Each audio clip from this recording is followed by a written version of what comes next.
The Secret Heiress Bride's Payback.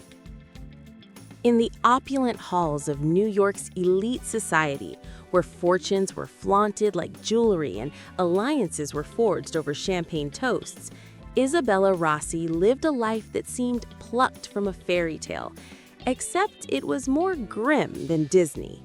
Married to the dashing and ambitious Victor Langford, she had traded her modest dreams for the glittering world of high finance and social galas. But beneath the surface, her marriage was a gilded cage, built on sacrifices she made willingly, or so she thought. Isabella had met Victor 10 years ago at a charity event in Manhattan. She was a fresh-faced art curator from a small town in upstate New York, working tirelessly to preserve forgotten masterpieces in a tiny gallery. Victor, with his sharp suits and sharper wit, was a rising star in the investment world, managing a boutique firm that promised to revolutionize tech startups. He swept her off her feet with promises of a shared future, whispering that together they could build an empire. Little did she know, the empire was already hers, or rather her father's.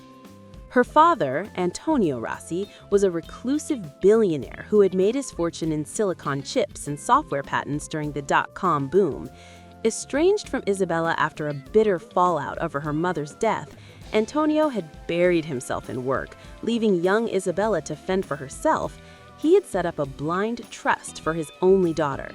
The trust held the controlling interest in Langford Ventures, the company Victor believed he owned outright.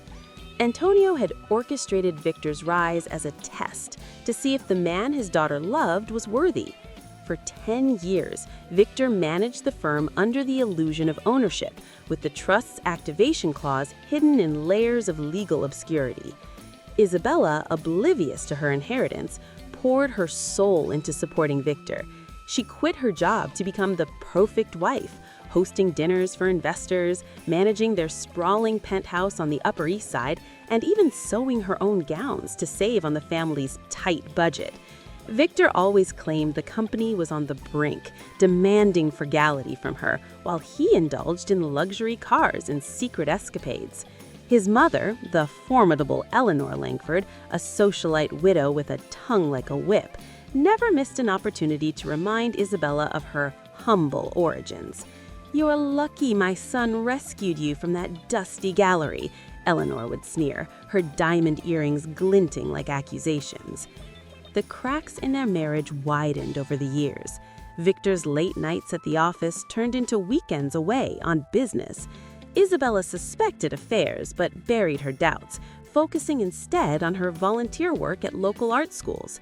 She dreamed of children, but Victor dismissed the idea, citing instability in the market. Unbeknownst to her, he had been sabotaging her fertility treatments, paying off doctors to prescribe ineffective medications.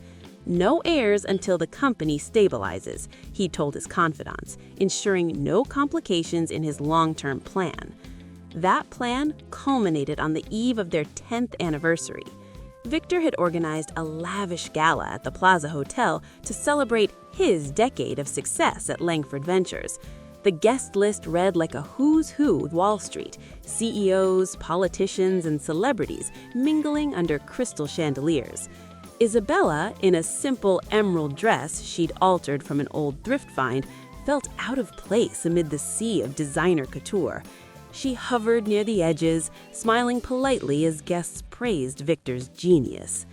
As the night wore on, Victor took the stage for a toast. "To 10 years of building an empire from nothing," he boomed, raising his glass.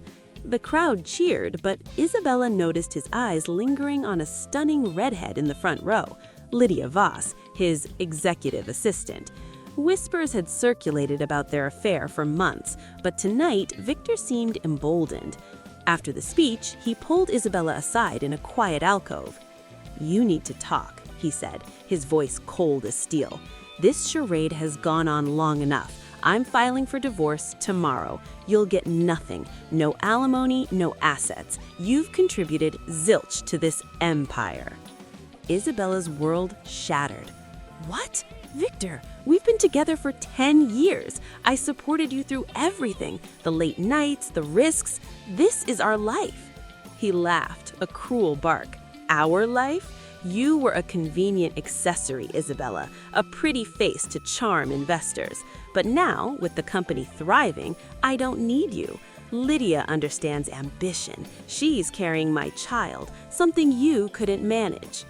Tears stung her eyes, but pride held them back. "And your mother?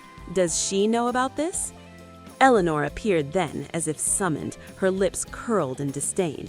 "Of course I know. It's about time he shed dead weight. Go home, dear. Pack your things quietly. We wouldn't want a scene."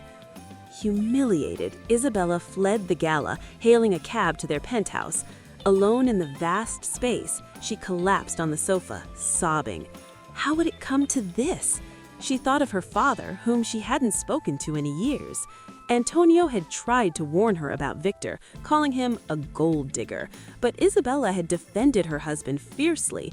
Now, regret flooded her. Her phone buzzed, an unknown number. "Isabella Rossi? This is Harlan Graves, your father's attorney. I'm sorry to call so late, but there's an urgent matter. Can we meet?" Bewildered, she agreed. An hour later, Harlan arrived at the penthouse, a briefcase in hand. He was a stern man in his 60s, with wire-rimmed glasses and a no-nonsense demeanor. "Your father passed away 6 months ago," he began gently. "He left everything to you in a blind trust. Langford Ventures? It's yours. Victor was merely a steward, hired under a 10-year contract to prove his worth. The contract expired at midnight tonight." Isabella stared, numb. "What? That's impossible. Victor built that company." Harlan shook his head. "No, Miss Rossi, your father founded it, anonymously, funneling seed money through proxies. Victor thinks he owns it, but the shares revert to you upon the contract's end, or sooner if he fails the character clause. And from what I've gathered, he's failed spectacularly." Proof spilled from the briefcase, documents showing Victor's embezzlement, affair receipts charged to company cards, and even medical records proving he'd bribed fertility specialists to keep Isabella childless. "No heirs until the company stabilizes," he told his confidants, ensuring no complications in his long-term plan. That plan intensified as Isabella led the company to new heights. Isabella renamed the company Rossi Innovations, honoring her father.